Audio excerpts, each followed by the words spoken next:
Bonjour à toutes et à tous et bienvenue dans ce journal d'information sur TV Vendée. Nous sommes le lundi 28 avril et voici les titres de cette édition. Désengorger les urgences en proposant une nouvelle offre de soins aux Herbretés. C'est la mission du tout nouveau centre médical de soins immédiats qui ouvrira ses portes au début du mois de mai aux Herbiers. Nous nous sommes intéressés au développement de ce premier centre du genre en Vendée.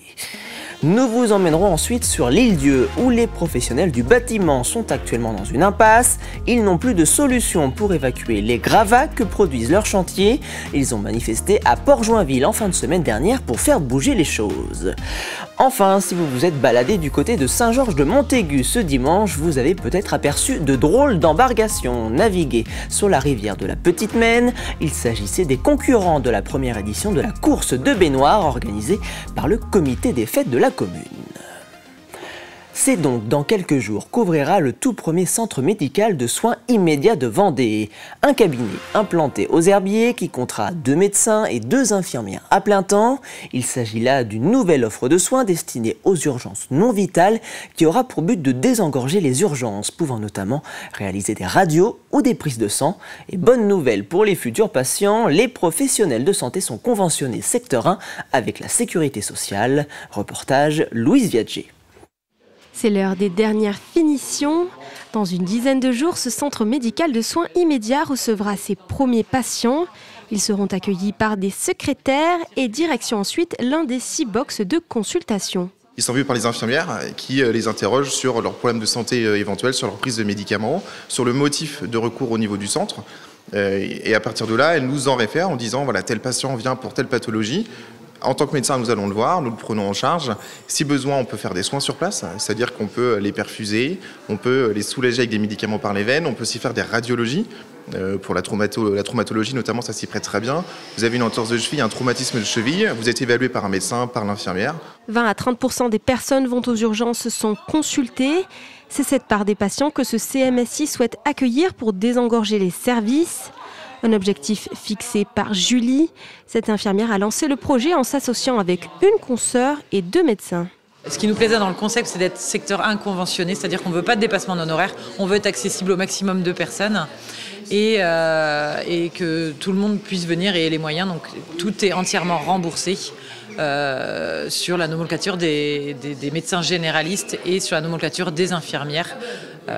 On est sur les mêmes actes, les mêmes grilles. L'établissement sera ouvert de 8h à 19h sans interruption et sans rendez-vous pour répondre aux urgences non vitales. Une offre de plus presque indispensable pour la ville qui manque en moyenne de 8 médecins généralistes. Il n'y a pas une solution, il y a une multitude de solutions et l'objectif pour nous c'était sûr que le CMSI s'intègre véritablement dans l'offre de soins et même dans le parcours de soins que nous pouvons avoir au Pays des Herbiers et aux Herbiers. Et en l'occurrence, les 2 médecins généralistes feront par exemple des gardes de nuit et des gardes de week-end. Jusqu'à 70 patients par jour pourront être accueillis ici. Une aubaine pour une population qui se déplace jusqu'à La Roche-sur-Yon ou Cholet pour aller aux urgences. Direction l'Île-Dieu désormais, où la colère gronde du côté des artisans du bâtiment. Depuis la mi-janvier, le site de la Gravère, principal lieu de dépôt de gravats sur l'île, est fermé jusqu'à nouvel ordre. Problème pour les professionnels du secteur, ils n'ont donc plus de solution pour évacuer les déchets liés à leur activité. Ils étaient donc dans la rue à Port-Joinville jeudi dernier pour manifester contre cette situation qui paralyse le secteur et qui laisse craindre entre autres de mauvais présages pour les emplois dans le bâtiment. Le problème de la Gravère, ça fait quelques années que ça se mettait, disons qu'elle était en train de se saturer gentiment. Pas de communication dans le sens que du fait que si on nous avait dit d'entrée de jeu que si c'était saturé, ça ferait longtemps qu'on serait déjà dans la rue. Là, ça a été sous-dimensionné. C'est un nouveau projet qu'ils ont fait il y a une dizaine d'années, qui a été sous-dimensionné, qui est en plein milieu de l'île. Donc forcément, site saturé, forcément plus de gravats, plus de solutions de travail. Et comme à l'Île-Dieu, de plus en plus, on s'en va dans un domaine aussi bien dans la rénovation qu'on va générer tellement de remblais et tout chantier qui se fait génère des gravats. Donc forcément, aucune solution possible pour nous artisans de pouvoir stocker sur des terrains puisque nos dépôts sont tous pleins et beaucoup n'ont pas de dépôt. Ils sont vraiment à la recherche d'un endroit, un exutoire possible. On n'en a pas. Le seul exutoire possible, ça serait la carrière qui est un site classé. Apparemment, selon les dires, on pourrait déclasser un site. On attend ça de leur part. Ils nous disent que non. On aimerait bien qu'ils avancent de ce côté-là le plus vite possible parce qu'on veut vraiment des réponses dans les 15 jours qui viennent.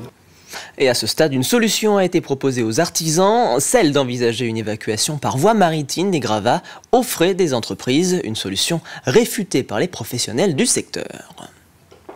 À Aisne, le lycée Colette-Lebré recevait vendredi la présidente de la région, Christelle Morancé, un déplacement en Vendée à la rencontre des élèves en situation de handicap de la première unité d'enseignement externalisé d'un IME, ouverte dans un lycée public de la région. Elle permet à des jeunes qui bénéficient d'une notification IME de participer pleinement à la vie du lycée grâce à une classe dédiée et des cours adaptés à leur niveau. On est vraiment dans l'optique de l'école pleinement inclusive et de la société inclusive, c'est-à-dire que on aménage des choses pour que leurs interactions avec le milieu ordinaire, donc l'école, les entreprises, les services de soins, les services culturels, etc., les services de loisirs, soient un peu protégés ou aménagés dans un premier temps, mais l'idée c'est qu'ensuite ils deviennent bien autonomes et qu'ils puissent prendre leur place chacun en fonction de leur projet de vie finalement.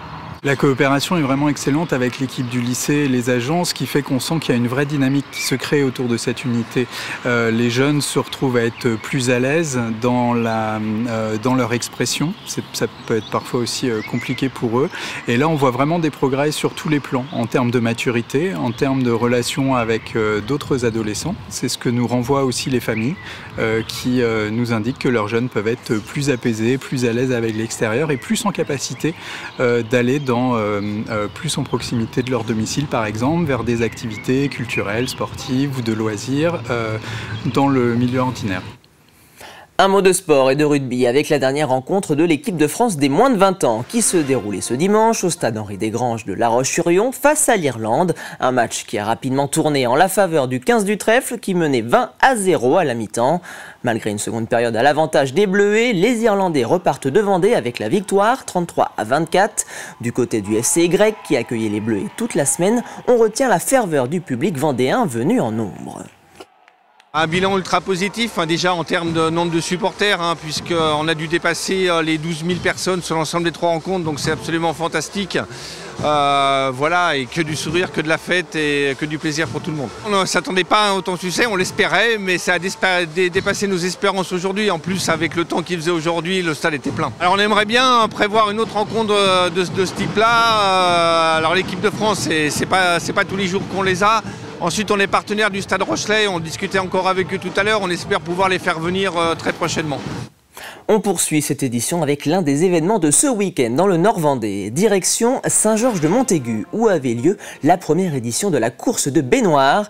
Une quinzaine de binômes ont ainsi pris le départ de la course sur la rivière de la Petite Maine à bord de leur embarcation fabriquée main.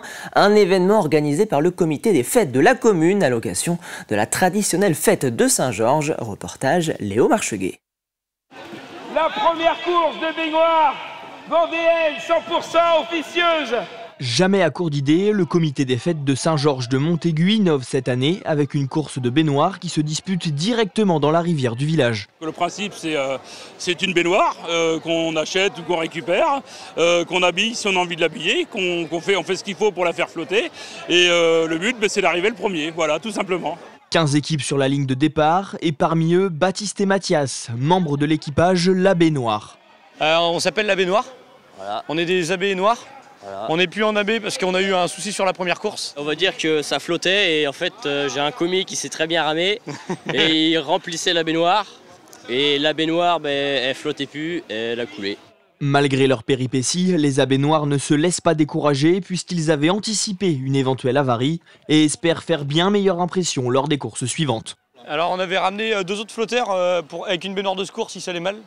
Donc on va pas monter les flotteurs sur la baignoire de secours, on les monte sur notre baignoire actuelle pour flotter un peu plus et puis au moins finir la 2e course, voire la 3e. Mathias est bien plus optimiste. Le but c'est de gagner après. Le but c'est de monter dans le classement et de taper la cloche pour la bière. Faire couler les autres. En ce qui concerne les règles de l'épreuve, le président admet volontiers quelques souplesses. Alors il y avait un règlement, mais on va dire, comme on disait, le championnat du monde de la course de baignoire change tous les quarts d'heure. Le règlement change tous les quarts d'heure. Non, le règlement, c'est vraiment souple. Le but, c'était quand même d'avoir une flottaison, des gilets de sauvetage avec un casque et un petit flotteur si la baignoire court pour essayer de la récupérer, pour la récupérer, pardon.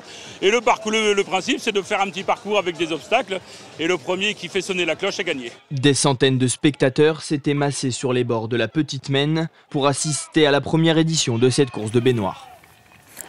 On termine ce journal avec un mot du Salon du Livre de Saint-Gervais, organisé tout le week-end avec plus de 80 auteurs. Un salon créé en 1994 par Michel Thomas, puis rapidement repris par Claude Mercier. L'écrivain et comédien l'a ensuite dirigé pendant près de 20 ans jusqu'à son décès. Et l'actuel dirigeant du salon a souhaité lui dédier cette édition. Déjà l'année dernière, j'avais en tête de rendre un hommage à Claude Mercier parce qu'au cours de ses 18 ans de présidence de salon, il a énormément développé le salon. Il n'y avait au départ que des auteurs vendéens. De proches du secteur. Voilà. Et petit à petit, Claude Mercier a fait venir Ménie Grégoire, enfin voilà, des personnalités importantes qui aussi ont permis au public de se dire finalement c'est intéressant d'aller rencontrer des auteurs voilà, qu'on connaît au niveau national mais qu'on n'a pas l'occasion évidemment de rencontrer. Donc c'est pour ça que je voulais rendre hommage à Claude parce qu'il a apporté donc un développement très important au salon et puis aussi parce qu'il a instauré une convivialité qui reste encore aujourd'hui et les auteurs, tous les auteurs veulent revenir.